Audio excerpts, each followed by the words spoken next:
situation s'empire à travers le stade.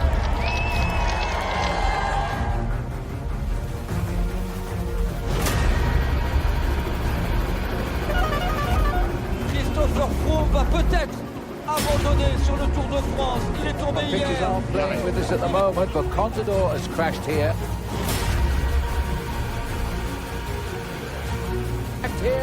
And this could be the end of second place in the Tour de France. There's 34 seconds and 42 seconds the gap to Pino and Ferro behind Valverde.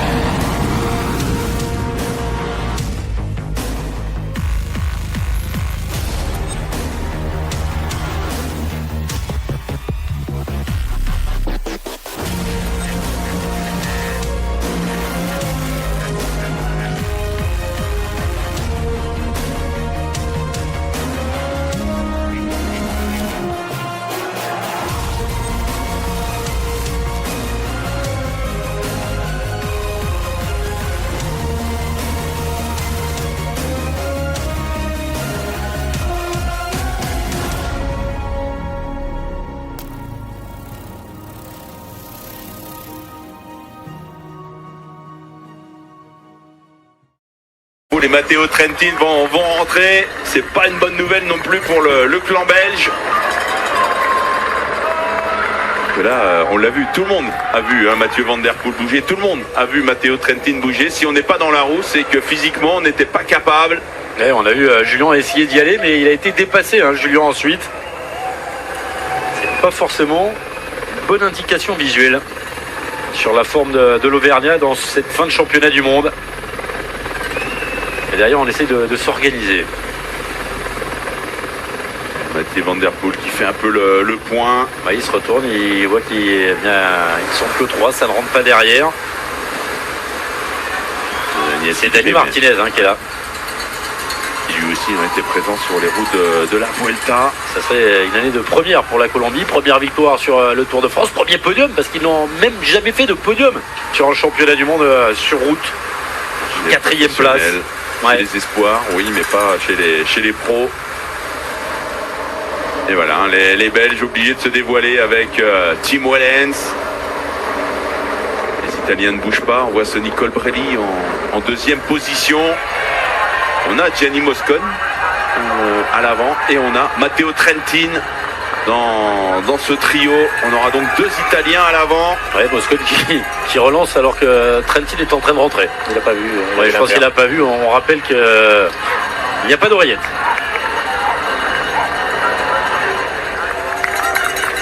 Daniel Felipe Martinez n'a pas pu suivre Matteo Trentin. Wow. Et Van Der Poel, ils sont donc désormais 5 à l'avant. Impressionnant Matteo Trentin. Il a ramené Mathieu Van Der Poel sur le trio. Mais regardez, comme Van Der Poel est rentré, tout le monde va se regarder, ça va faire peur et ça va permettre au groupe derrière de revenir. À moins que Mathieu Van Der Poel y aille tout seul. Ou Trentin. Mais bon, après l'effort qu'il vient de faire, ça va être compliqué. Alors, comme ils sont dans le groupe derrière, parce que là, suite à cette accélération, ça a explosé. Et les sprinteurs en difficulté. Alexander Christophe distancé, c'est ce qu'on vient de nous annoncer. Oliver Nassen, un équipier de moins dans le clan belge, distancé également. Stephen Kung qui n'a pas voulu prendre le relais là. Ouais, il a déjà fait beaucoup devant. Les Italiens se retrouvent à devoir assumer le poids de l'échappée maintenant avec 2 coureurs. Et Trentin qui a vraiment l'air d'être en grande forme. Van Der Poel qui joue son va-tout. Quel coureur ce Mathieu Van Der Poel. Comme à l'Amstel qui n'a pas peur de se découvrir très loin de l'arrivée, de prendre ses responsabilités.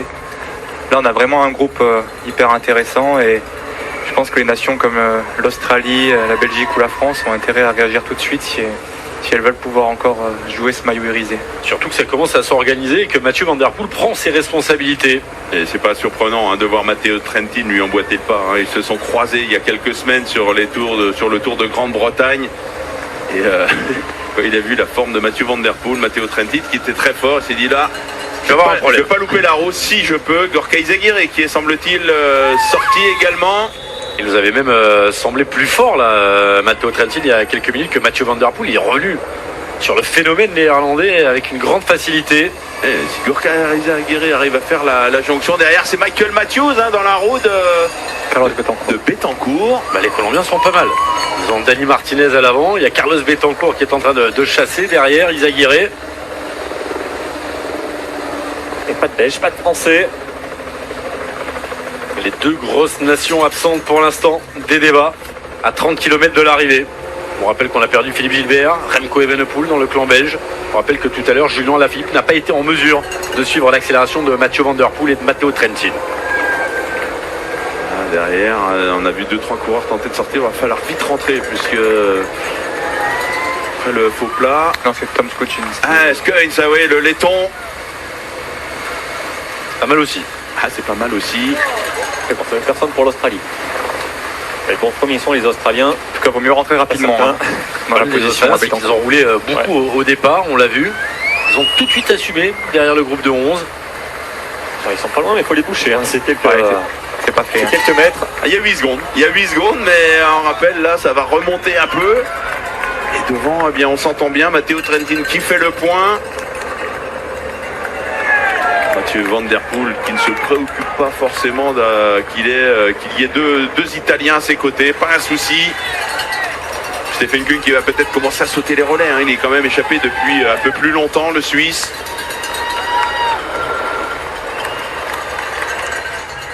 Gorka Izagirre.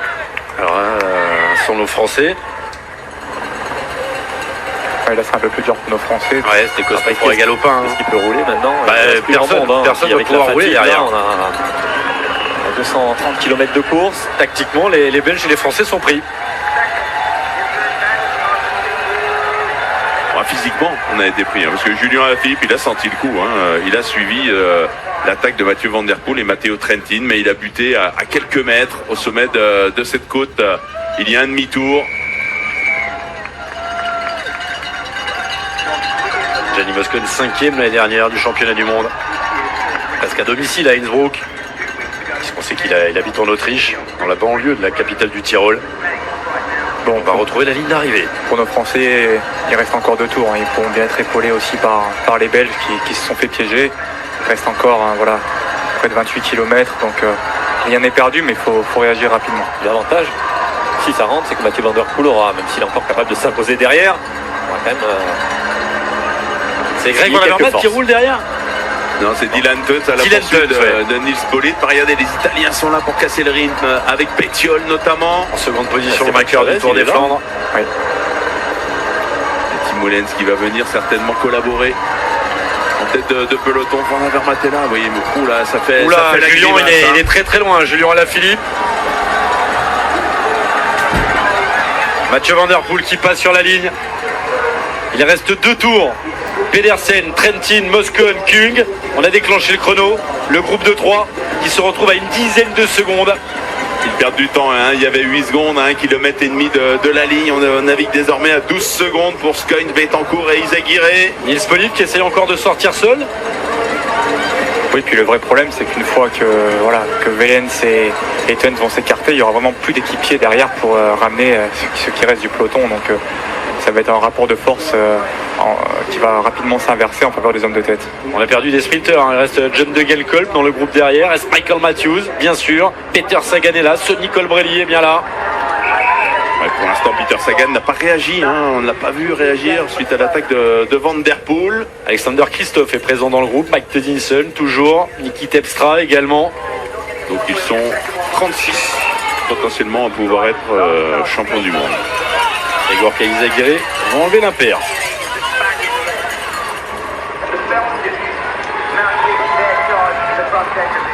Là, plus d'1 minute. On joue battu avec Florian Sénéchal. On compte sur les Belges hein, pour faire la jonction. Olivier Arnessen qui a travaillé tout à l'heure. Il reste encore Tim Wellens. Il reste Dylan Teuns dans le deuxième peloton pour essayer de ramener Greg Van Avermaet. Qu'ils sont durs à boucher. Là, on se dit, pas de problème, allez, une petite accélération, on rentre, mais les 10 secondes qui séparent le groupe de tête et ce trio, c'est infini. Là, on est dans un long faux plat montant. Hein. Il y a 26 km de l'arrivée, on voit encore. Hein. Les coureurs allaient chercher des gels, essayer de s'alimenter. On a vu Gorka Izagirre prendre un petit peu de temps là. Un drapeau slovène au vent. Tadej Pogačar, il est où? Dans le groupe derrière. Ah, je sais pas, il y est toujours. Ouais. D'accord. Non, quand je savourais Pogačar, je vous demande, David. Quand même, ces hommes, ils sont sortis à la pédale. Hein, donc, Confirmation avec Jackie. il y a un Slovène. Il est toujours là, Pogačar.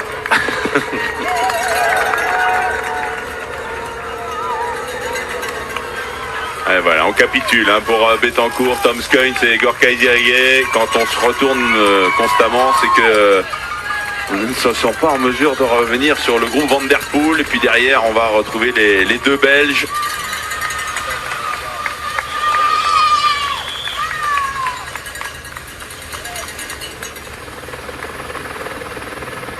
On voit bien derrière tout de suite que Bettiol casse les relais derrière Tim Wellens, donc ça va être difficile maintenant.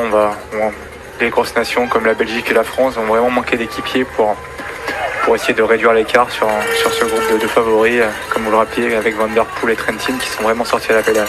Et on rappellera que Pedersen et Kung étaient déjà sortis avant, qu'ils ont peut-être fait un peu plus d'efforts que Trentin, que Van Der Poel qui sont rentrés ensuite et que Gianni Moscon. Kung encore plus, qui fait vraiment une course remarquable puisque ça fait pas loin de 40 km chez devant maintenant et qui tient toujours le rythme des premiers. Donc c'est le premier, hein, en effet, qui avait osé attaquer sur ce circuit hein, avec la Hausen Craddock. On sait ce qui est arrivé à l'américain. Hein, depuis, il a abandonné. Carlos Betancourt en difficulté, là au sommet de ce faux plat. On va voir des défaillances maintenant dans ces 25 derniers kilomètres. Il y a même des coureurs qui ne le savent pas encore, hein, qui pensent encore en avoir dans les jambes, puis ça s'arrête Ah oui, d'un ça coup. s'arrête d'un coup. Tout à l'heure, lorsque Matteo Trentin et Van Der Poel ont attaqué, qui a bloqué. Eux, ils n'auront pas de panne. tout le monde a pu s'évaluer hein, par rapport à l'adversité. C'est battu, c'est fini derrière. Non, il n'y a rien de fini, rien d'irrémédiable. On peut encore avoir des costauds qui pourront éventuellement sortir lorsque les équipiers ne seront plus là. On pense au Michael Matthews, au Peter Sagan qui sont là. Pourquoi pas Julien Alaphilippe. Qui pourrait encore relancer l'allure. Je vois pas trop au niveau des nationalités. Ouais, à part Les Allemands, ils sont deux, mais il y en a pas un qui va se sacrifier, je pense, pour l'autre. À part une T'as voiture Okegaard néerlandaise, moi je vois pas. Hein. Les Australiens, peut-être avec Jacquet qui va rouler pour Michael Matthews, mais bon, Jacquet lui tout seul. C'est lui qui a pris la succession des Belges. Votre avis sur le hashtag LRP? Est-ce que les 5 coureurs devant vont se disputer ce 86e maillot arc-en-ciel? Dans la prochaine difficulté, il y a un coup avec les coureurs qui se sont fait piéger, hein, les Peter Sagan, Michael Matthews qui sortent derrière. Je pense que ça va se faire hein, peut-être dans la prochaine difficulté. Ouais, parce que Van Avermaet, lui aussi, va bouger. Si Tim Wellens n'est plus en mesure de rouler ou il continue à perdre du temps, je pense que dans le clan belge, on va être obligé de se dévoiler peut-être un peu plus tôt que prévu. Et on en perd du temps, 34-35 secondes maintenant de retard, alors que Tim Wellens roule dans le 3e groupe. oui, puis on a vu qu'ils étaient dans le peloton de 2 à se relayer Wellens et Jack Egg et devant ça tourne bien et c'est à 5 gros rouleurs. Ça roule vite. Hein. Dont les 2 meilleurs de la course pour l'instant avec Trentin et Van Der Poel, donc c'est normal qu'ils prennent du temps. Après, il y a quand même une petite différence de vitesse au sprint entre ces 5-là, avec Matteo Trentin et Mathieu Van Der Poel nettement au-dessus des rouleurs. Kung, Pedersen, il fera toujours de Gianni Moscon, capable d'être 5e au championnat du monde, capable d'être 5e également sur Paris-Roubaix. On parlait de Flandrien, encore un. Oui, puis on voit que dans le peloton, on n'arrive pas à revenir si facilement sur ces poursuivants avec Betancourt, Izagirre et Skujins. Ça veut dire que le rythme n'est pas non plus effréné. Ils vont avoir du mal à rentrer devant. Jack Egg s'est écarté, il n'y a plus que Tim Wellens qui roule. Je pense que dans la prochaine bosse, hein, s'il a les jambes, Van Avermaet va tenter un barreau d'honneur. Il y a encore un Belge, hein, on l'a vu à Dylan Teuns à l'arrière, et j'ai vu un Belge qui discutait avec Greg Van Avermaet. Yves Lampart, je pense. Ouais, probablement Yves Lampart. Ouais, il doit toujours être là, parce que là, il y a le feu. Parce que le souci, c'est qu'au pied de la prochaine bosse, ça sera quoi l'écart? Il y aura peut-être pas loin d'1 minute. Et pour boucher 1 minute sur Matteo Trentin, Mathieu Van Der Poel, Gianni Moscon, Mats Pedersen, c'est pas une que des coureurs on voit qui se relaient bien, qui s'entendent bien à l'avant. Oui, parce que tout le monde roule. Que Moscon roule, on comprend, puisqu'il a Matteo Trentin, son leader, qui est là. Mais Stephen Kung et Pedersen, eux, pourraient un peu sauter un peu des relais. Ils sont échappés depuis beaucoup plus tôt. Ils sont moins rapides que Van Der Poel et Matteo Trentin. Ils pourraient se réfugier sur cette stratégie. Mais voilà, on est au championnat du monde, on est à l'avant et on joue crânement sa chance. Apparemment, sur le hashtag ERP, c'est réglé. Ah, il y a de fortes chances. Philippe, On a dit, le d'accord, vainqueur, c'est ouais. joué. Ça va se jouer entre Van Der Poel et Trentin. Ça ne rentrera pas. La messe est dite. Pour Mickaël, Mathieu Van Der Poel, champion du monde. Après, l'autre question qu'il faut se poser maintenant, c'est dans le groupe devant, c'est comment battre Mathieu Van Der Poel. C'est la seule question que se posent les téléspectateurs d'Eurosport. Pour l'instant, ils ne se la posent pas. Ils essaient de creuser par rapport au peloton. Mais quand on va arriver dans les 10 derniers kilomètres, oui, ça va jouer tactique. Et on sait que c'est Mathieu Van Der Poel. Après, on court également, bien sûr, il y a le titre de champion du monde. Après, il y a le podium. On va voir comment ça va se dérouler. Puis les Italiens, il ne faut pas oublier qu'ils sont quand même 2 dans ce groupe de 5. Mathieu Van Der Poel, il dort, bien sûr. On a eu le petit dessin de Dadou. Ça va battre dans la poitrine de Raymond. Raymond Pouldor qui est déjà monté sur un podium au championnat du monde. Mais bon, c'est Raymond. Il n'a pas gagné. Ah oui, on voit que Van Der Poel ne ménage pas ses efforts à l'avant.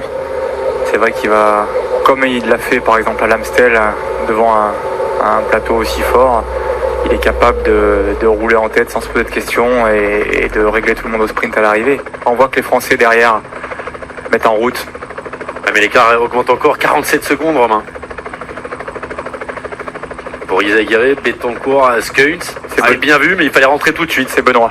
C'est Benoît et Tony derrière qui viennent aider Tim Wellens, même si on voit que Bettiol et Colbrelli font parfaitement leur travail pour casser les relais. Ouais, le petit problème, c'est que si on compare les 3 qui sont en train de rouler, si on compare les capacités des 5 qui sont en train de rouler à l'avant, bah c'est plus fort devant. Benoît Cosnefroy, Tony qui ont déjà fait énormément de boulot dans cette équipe de France. Et on va continuer de perdre seconde après seconde. On retrouve Gianni Moscon, Matteo Trentin, 2 Italiens.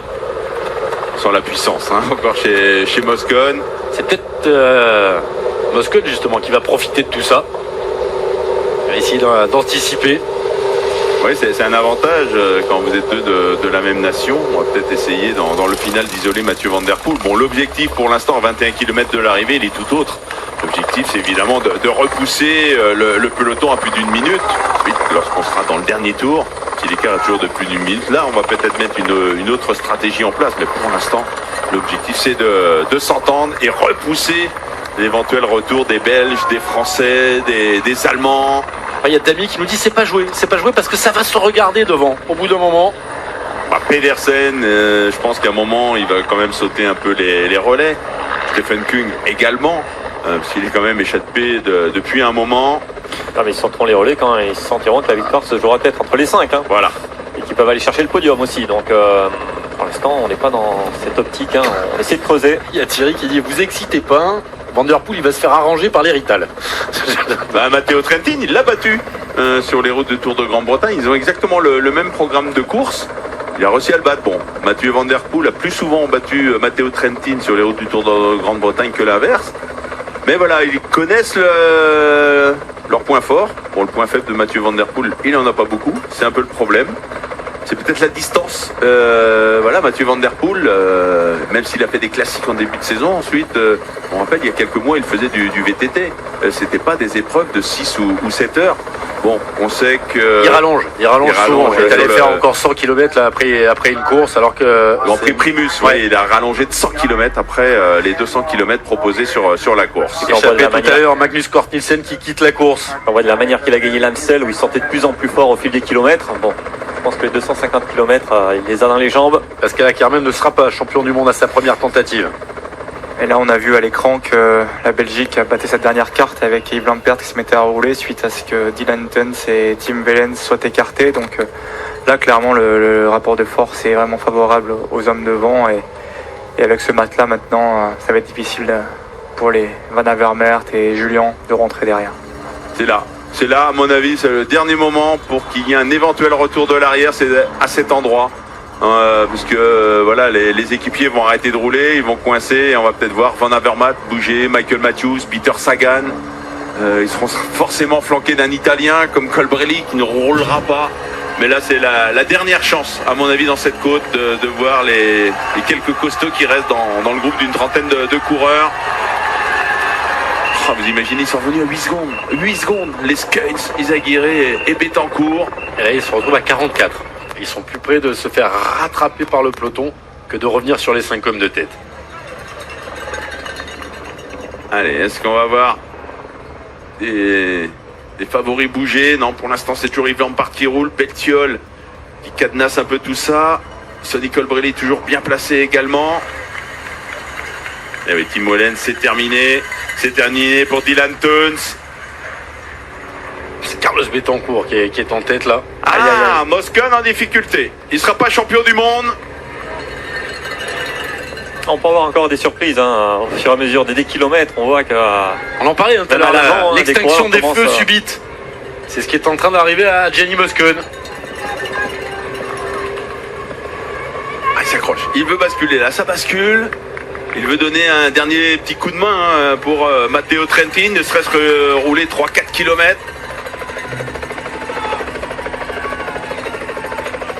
Si Trentin l'a vu, il va certainement arrêter de relayer. Ouais, faut mieux lever le pied, quitte à perdre 3 ou 4 secondes et à avoir un équipier le plus longtemps possible. Non, ça ne bouge pas c'est derrière. vraiment des cuits. C'est résigné. Pour que personne ne bouge. Fulslang avec le cache-colle. C'est terminé. Terminé pour ces hommes. Ils ne seront pas champions du monde aujourd'hui. Greg Van Avermaet battu. Julien Alaphilippe battu. Michael Matthews battu. Allez, Lampard qui relance. On voit Yann Izaguirre, Rui Costa qui sont là. Avec l'énergie et beaucoup de désespoir. La relance d'Yves Lampard là. Il le sait, hein, Yves Lampard, qu'on a été piégé. On reviendra dans le débrief, mais ce qui a tout changé, c'est la chute de Philippe Gilbert. Au même moment, Remco Evenepoel qui est là, qui attend Philippe Gilbert. On a attendu le retour, on a attendu de faire le point sur l'état de santé de Philippe Gilbert. Et on a toujours eu ensuite un coup de retard. Et retour de Gianni Moscon, l'infatigable. Ah, il lâche pas l'affaire. Chapeau à lui, hein, parce que voilà, il peut dire bah, moi j'ai roulé pendant de nombreux kilomètres, j'ai mon leader qui est devant, j'aurais pu me relever, mais non. Bah, c'est ce qu'il va faire maintenant. Hein. Et Il va rester rouler. derrière. Je crois Non, qu'il il va va rouler. rouler. Ouais, Ah oui, il on va va voir. rouler. Bah, après, il aura du mal à gagner quand même. Ah, parce il que sera là, pas champion s'il a du eu. monde. Non. Ah, il ne veut pas être champion du monde, Gianni Moscon. Il va buter. Aïe, aïe, aïe. Esteban Chavez. Est-ce qu'il a eu un incident mécanique? On rappelle, il était au sein du peloton. Il n'a pas pris un drapeau. Ah non, Ah, le c'est dérailleur le dérailleur. électrique qui ne marche plus. Alors on a vu que ça marchait des fois. Hein. 2 coups de pied dans le derrière électrique et ça repart. En tout cas, c'est bien de le voir là quand même. Parce que c'est pas vraiment le spécialiste de ce style de parcours. Mais ça met en exergue la très bonne course réalisée par tous les Colombiens.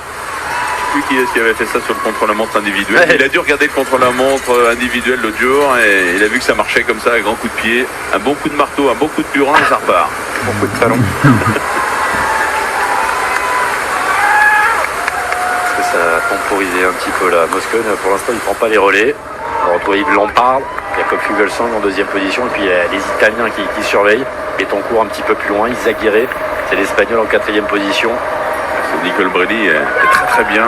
Pour l'instant, il ne bouge pas ce Nicole Brelli. Je pense qu'il est prêt à bondir si les coureurs venaient à attaquer. Tadej Pogacar est bien là, je l'ai vu, David Moncoutier. Tim Wellens terminé également, et on s'en doutait un petit peu. Pour Benoît Cosnefroy, il a fait un super job également, Benoît, aujourd'hui. Et on l'a vu, hein, et on en reparlera dans le débrief. Julien Alaphilippe, quand c'est parti, il n'était pas au niveau de Trentin, il n'était pas au niveau de Mathieu Van Der Poel. Ah oui, après, on peut élaborer toutes les tactiques possibles. Maintenant, il faut voir les gens. Mais au moment où sont sortis Matteo Trentin et Mathieu Van Der Poel, voilà, je pense que les adversaires étaient dans leur roue, mais n'ont pas pu les suivre. C'est le cas également. On a encore un Peter Sagan qui est également piégé à l'arrière. Parce qu'on connaissait les favoris. Je pense que Van Avermaet, Julien Alaphilippe, Peter Sagan, Michael Matthews, s'ils ne sont pas devant, c'est qu'ils n'ont pas pu suivre la violente attaque du Néerlandais. Après, il y a des coureurs qui ont pris un temps d'avance, notamment Stefan Küng qui a échappé depuis maintenant près de 40 km. Max Petersen qui est sorti juste derrière. Ah ouais, s'ils étaient restés au sein du peloton, Ah, je pense ils y étaient pas. qu'ils ne pouvaient pas être en compagnie de Mathieu Van Der Poel. Après, avec Trentin et Van Der Poel, ça va être compliqué quand même pour eux d'être champions du monde. Peut-être profiter d'un marquage entre les deux coureurs.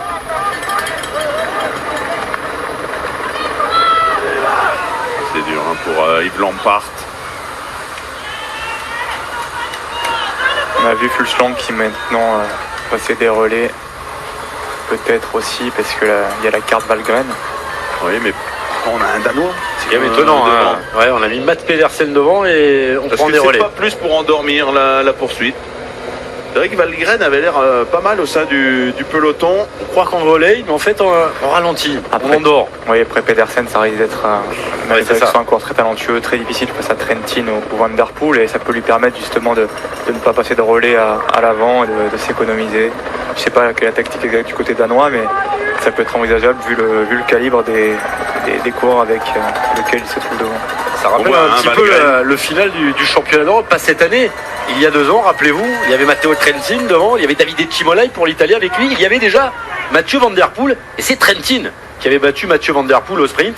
Après, Mathieu Van Der Poel, il a presque 1 an et demi d'expérience en plus au niveau de la route, et il a fait de nombreux progrès, on l'a vu. Oui, il progresse aussi, Mathieu Van Der Poel. On l'a vu en cette saison 2019.